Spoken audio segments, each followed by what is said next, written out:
dalam hal ini Bang Tamim Pardede mendapatkan ada satu ide yang menurut saya sangat penting untuk kita gali, yaitu saintifikasi Islam, pengilmuan Islam. Ya, saintifikasi Islam atau pengilmuan Islam sebenarnya saya nggak tahu apakah ini berbeda atau tidak. Ini pernah juga dicetuskan oleh seorang Kunto Wijoyo, almarhum Kunto Wijoyo. Betul. Saintifikasi Islam, bagaimana Islam itu disaintifikasi atau diilmukan, sehingga tidak jadi mitos. Betul. Kan? Betul. Tidak menjadi mitos, tidak menjadi barang beku. Gitu. Dia mempengaruhi cara pikir, mempengaruhi tindakan dan etos seorang pengaduk. Pembaharuan berpikir. Lebih lengkap dan lebih dalam terkait saintifikasi Islam, saya minta penjelasan dari Bang Tamim Pardede sendiri. Apa yang masuk saintifikasi Islam? Jadi sesuai dengan statement Rasulullah melalui hadisnya yang sangat masyhur, yaitu Allah akan mengirimkan setiap 100 tahun sekali seorang pembaharu di dalam Islam, mujaddid. Ya, mujaddid, di mana perkembangan kehidupan di dunia ini tidak bisa dipungkiri terwarnai oleh sains. Namun yang menjadi petaka adalah para pelaku, para penemu, para pelaku sains saat ini dari non-muslim. Dan kemudian umat Islam, seluruh umat Islam yang ada di muka bumi ini mengikuti berbondong-bondong, mengikuti dan beriman atas statement-statement sains yang datangnya dari mereka yang non-muslim tersebut. Ya kan? Padahal statement sains yang dari lisan mereka dan dari otak mereka itu belum tentu benar. Sebenarnya yang paling bertanggung jawab atas kerusakan alam semesta ini adalah para saintis. Ya, itu di surah Al-Baqarah.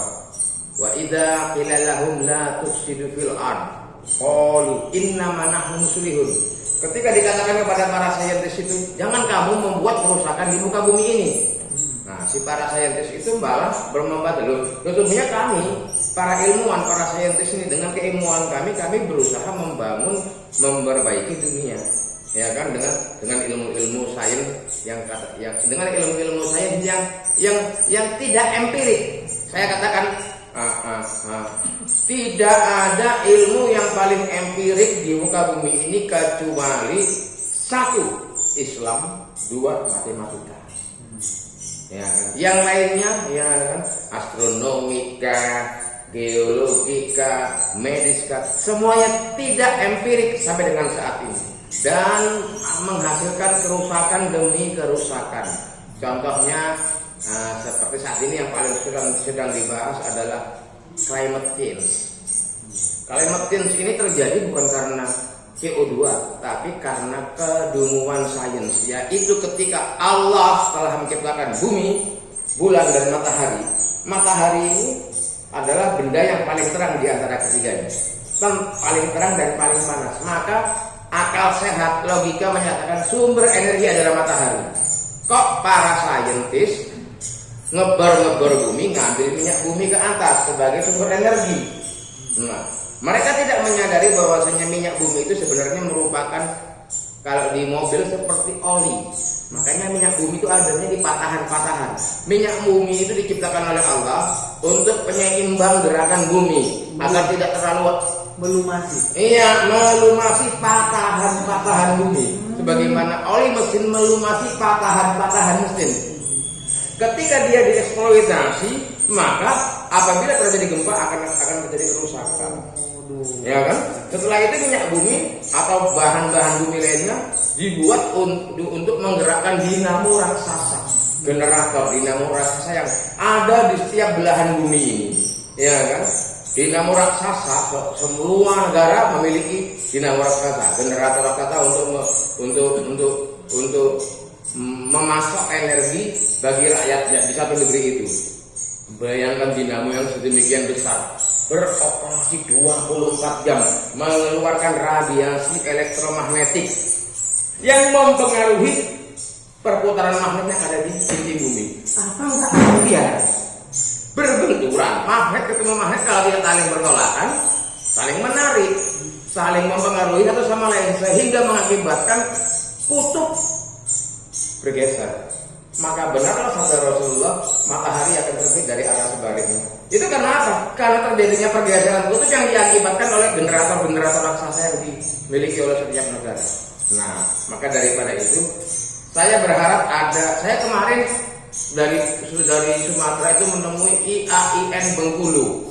Saya menawarkan kepada mereka satu mata kuliah, ya kan, yang saya sebut saintifikasi Islam, di mana seorang mahasiswi juga para santri tidak hanya mengkaji begitu saja, tetapi mengejawantahkan sains Islami untuk diterapkan di bumi ini. Sains Islami contohnya bagaimana patuh kepada apa yang telah Allah tetapkan. Ya kan, sains yang patuh terhadap apa yang Allah tetapkan. Ketika Allah katakan matahari dan bulan yang beredar mengelilingi bumi, ya itu yang benar. Bukan bumi yang mengelilingi matahari, itu kekacauan pikir. Bumi mengelilingi matahari. Setiap negara memiliki satelit. Ya kan, satelitnya berada di luar atmosfer. Ketika bumi mengelilingi matahari, satelitnya kemana ini? Bingung kita. Satelitnya kemana ini? Padahal kita kalau nonton TV aman-aman aja, tidak ada gangguan. Kalau kita putar sedikit aja kita punya antena yang ada di rumah, tentu TV-nya rusak. Gambarnya itu kan bukan TV-nya yang rusak, gambarnya rusak. Ya kan? Ini bagaimana dengan bumi mengelilingi matahari dan kemudian satelitnya dikemanakan? Ini menjelaskan bagaimana bumi itu tetap tidak bergerak dan matahari yang mulai dari. Jadi saintifikasi Islam itu adalah upaya memahami sains dan teknologi sesuai dengan kaidah-kaidah yang telah ditetapkan oleh Allah dan Rasulnya. Sebagaimana dikatakan oleh Ibnu Umar, ilmu itu hanya ada 3. Kitabullah yang berbicara, sunnah yang telah lalu, dan ucapan aku tidak tahu, dinukil oleh Ibnu Qayyim al-Jauziyah dalam kitabnya Al-Ilam al-Muwaqqi'in dan Asy-Syaikh Al-Khatib al-Baghdadi dalam kitabnya Al-Fatih wal Mutafatih.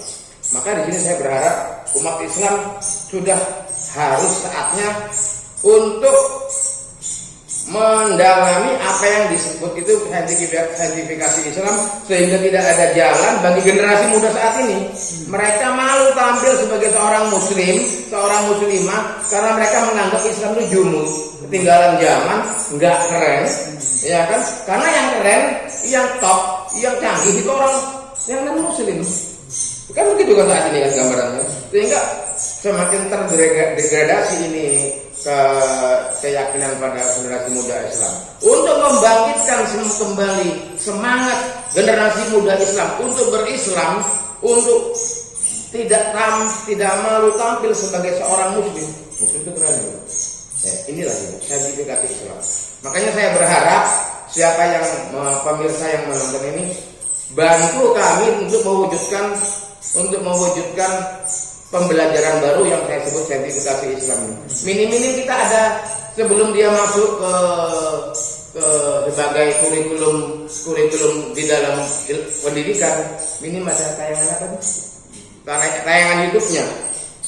Jadi kajian khusus saintifikasi Islam, bagaimana membedah ayat-ayat Allah dan hadis-hadis Rasulullah, baik mengenai medis, benda-benda di langit sesuai dengan sains dan teknologi yang tentunya tidak keluar dari kaidah-kaidah yang ditetapkan oleh Allah dan Rasulnya. Begitu. Jadi dapat dikatakan sebenarnya bagaimana menyesuaikan sains kepada tujuan ilahiyah. Ya? Betul. Ya. Sains yang harus disesuaikan dengan kehendak ilahi, bukan sebaliknya. Ya, betul. Betul. Dan kehendak ilahi itu sudah jelas dan empirik.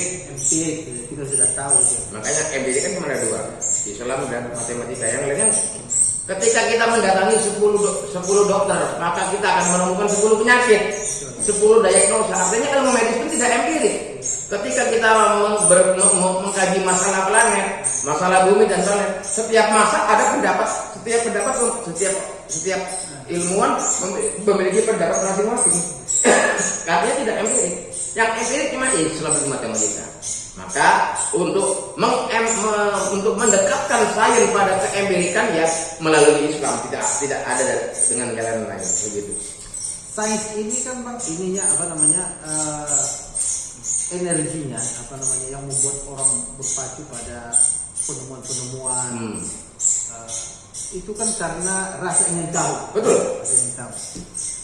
Kira-kira menurut Bang Tamim, energi seseorang peneliti atau seorang ilmuwan tentang kuriositas tadi, rasa ingin tahu itu kira-kira menjadi padam atau meredup nggak ketika saintifikasi Islam? Justru di situ malah bangkit karena mereka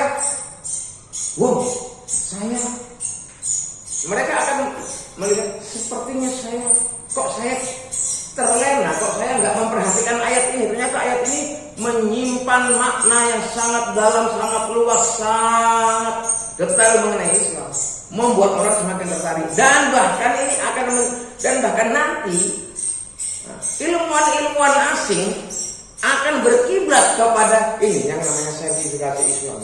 So, saya yakin masalah penemuan saya saat ini sudah 130 item penemuan saya yang semuanya original saya dapatkan dari Quran dan As-Sunnah As-Sahihah.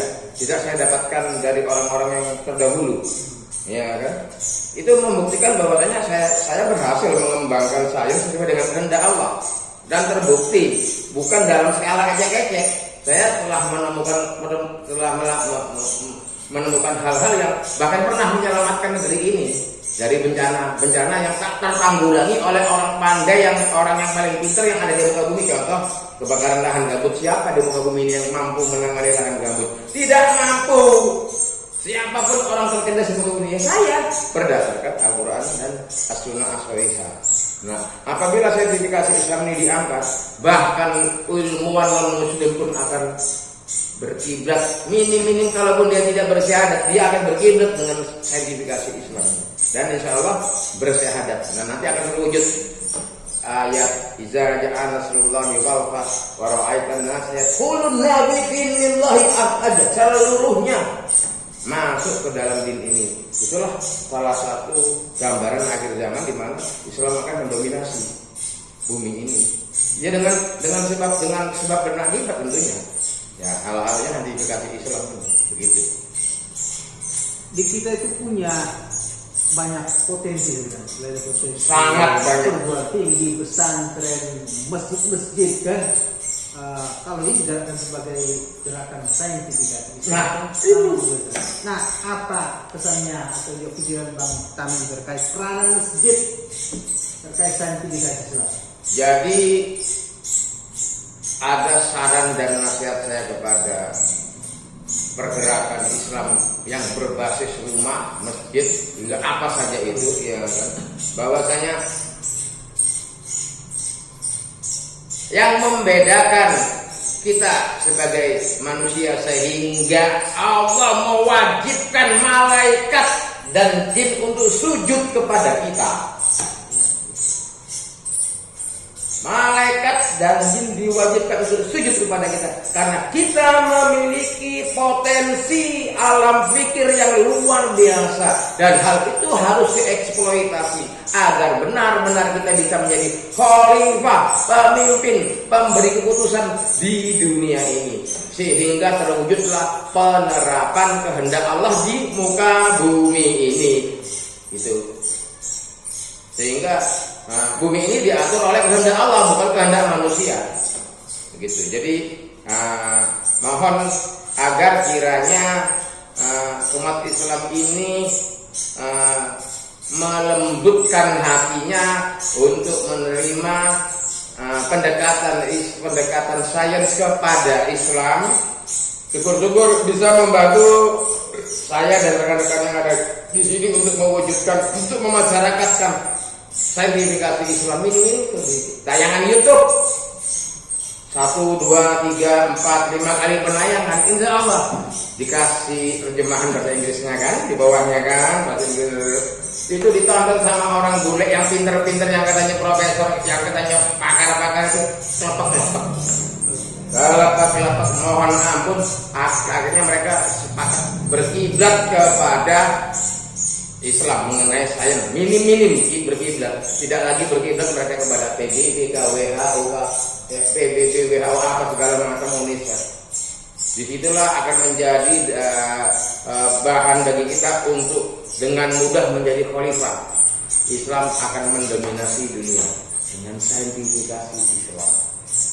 Bagaimana bisa Islam akan mendominasi dunia kalau tidak ada satu sebab yang membuatnya menjadi dominan? Apa yang akan mendominasi? Yaitu ketika kita berhasil mewarnai alam pikir manusia yang ada di muka bumi ini. Gitu. Jadi masjid berfungsi diantaranya sosialisasi saintifikasi. Betul. Kalau itu dilakukan nggak lama, 5 tahun ke depan, semua akan merasa ya termehek-mehek, jatuh cinta. Baik, perbincangan yang sangat menarik dengan Bang Tamim Pardede, seorang yang sudah terkenal sekali di dunia ilmiah maupun dunia medsos. Mudah-mudahan isu saintifikasi Islam akan semakin diserap oleh isu umat Islam, sehingga menjadi energi baru bagi pergerakan. Insya Allah, amin.